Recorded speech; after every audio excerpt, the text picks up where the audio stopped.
Vendredi présente La librairie du vendredi, tome 1.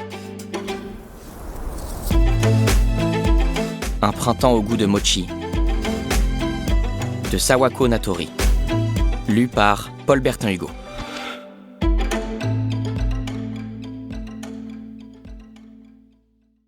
Chapitre 1. Le livre introuvable. Il y aurait, paraît-il, dans une petite gare du Nord Kanto, une librairie où l'on dénicherait à coup sûr le livre qu'il nous faut.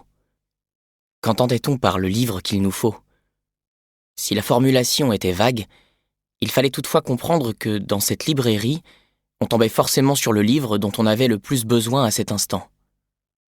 Lorsque j'ai découvert cette rumeur en ligne, j'ai remonté mes lunettes sur mon nez et levé les yeux au plafond. J'aurais pu me montrer sceptique devant une telle affirmation. C'est vrai ce mensonge ? Pouffer devant mon écran, ils sont pas sérieux. Ou m'indigner. À qui veut-on faire avaler ces salades ? Mais je n'ai rien fait de tout cela. J'en étais incapable. À la place, j'ai poursuivi mes recherches en silence, et dès que j'ai trouvé le nom de l'arrêt et de l'enseigne en question, j'ai cherché comment m'y rendre depuis chez moi. 12 heures plus tard, j'étais assis dans un train, perdu sur les réseaux sociaux en direction de cette fameuse gare. Cela faisait presque 2h30 que le train avait quitté Tokyo. Le temps avait filé sans que je m'en aperçoive. J'avais pu lire les publications de mes amis, des amis de mes amis, de connaissances, voire de parfaits inconnus qui ne l'étaient plus tant que ça au bout d'un certain temps. J'avais pu cliquer sur des liens vers des articles et laisser juste assez de stickers et de commentaires pour ne pas paraître impoli, même si 2h30, cela ne passe pas en un clin d'œil. Le soleil, qui éclaboussait d'orange les marches de la gare de Hiro lors de mon embarquement, avait complètement disparu, cédant la place à un horizon d'encre.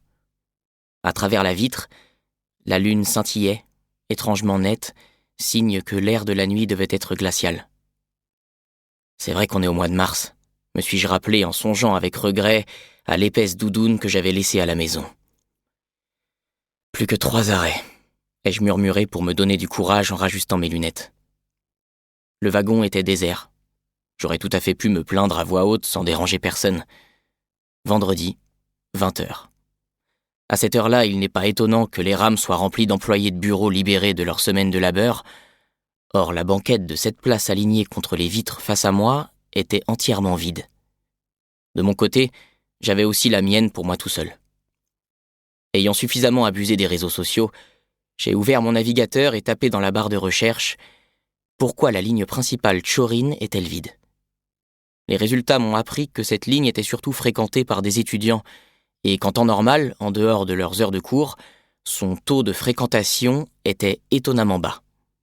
Un blog affirmait d'ailleurs péremptoire « Si le pays continue à se dépeupler de la sorte, la ligne sera condamnée à fermer. » Je comprends mieux, ai-je conclu en tripotant les branches de mes lunettes avant de lever les yeux de mon écran étonné. Le train s'était arrêté en gare de Kamado, un nom qui ne m'était pas inconnu. Ah, c'est là que sera ma fac. Je savais qu'en 3e année, les étudiants qui suivaient mon cursus passaient du campus de Tokyo à celui de Kamado, même si j'ignorais que cette gare se trouvait dans un endroit où circuler.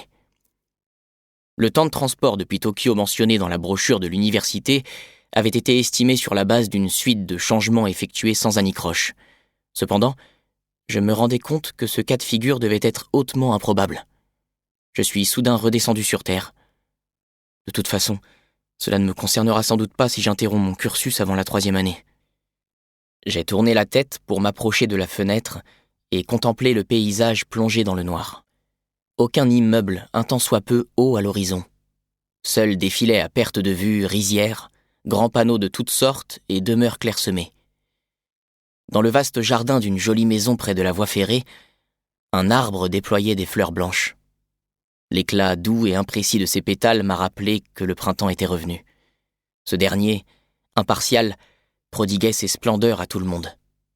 La seule différence, c'était le lieu et l'état d'esprit dans lesquels chacun se trouvait pour les accueillir. Les larmes me sont montées aux yeux, et je me suis empressé de secouer la tête. J'ai collé le front sur la vitre. Le train s'est mis à ralentir peu à peu, les secousses qui se propageaient jusqu'à mon crâne faisant glisser mes lunettes. Gare de Nohara. L'annonce dans le wagon confirmait... Nous espérons que vous avez apprécié cet aperçu. Pour continuer à écouter ce livre audio sur Google Play Livres, utilisez le lien dans la description de la vidéo.